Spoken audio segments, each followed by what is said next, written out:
I learned something cool from one of my followers, and I don't remember why we were discussing this, but I was like, oh, I gotta, maybe I was telling her I need to clean my stones, and she was the one that told me, girl, get yourself a beauty brush and you can dust your stones without having to pull them all out, because I have several bowls of items with just like tiny, tiny, tiny things. And I had just recently done like a, cleansing, like a full cleansing, and I just wanted to get some of the dust off.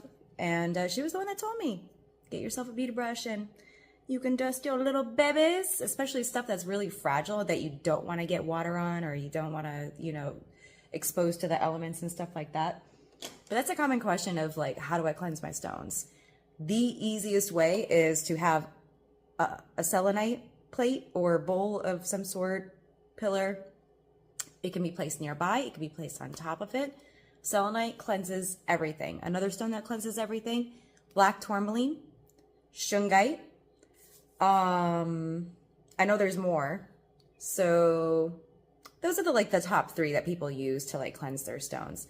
Other ways are sunlight, moonlight with water, salt water, sand, salt, smudging with incense, sage, Palo Santo. There's so many different ways. So the thing I want to say about sunlight is typically stuff that has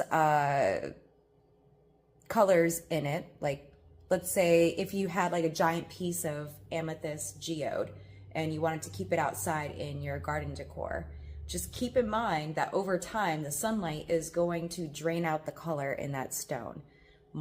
I haven't tested it with really anything else just because I was very wary of it. I would just go crazy reading everything, and this one's okay, this one's not okay.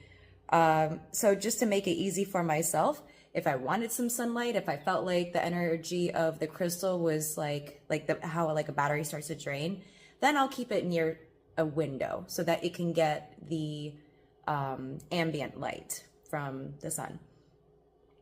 Moonlight clearly, obviously, is safe because it's indirect sunlight. So moonlight is also more of like a feminine energy. So if you need to add some feminine energy to your crystals, and that's like another way. If you're like ADHD and you like research and all this stuff, this is fun. So the sun is about masculine energy, the yang energy.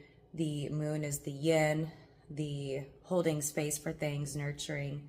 So maybe you feel like being a mama to your crystals and you're like, baby, I'm going to nurture you under the moon.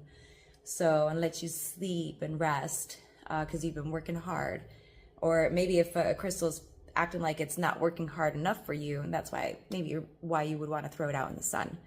And then within water. So for the most part, most stones can get rinsed in water, but I would always recommend drying it off completely when you're done, especially anything that has like an ore or a type of metal contained inside the stone.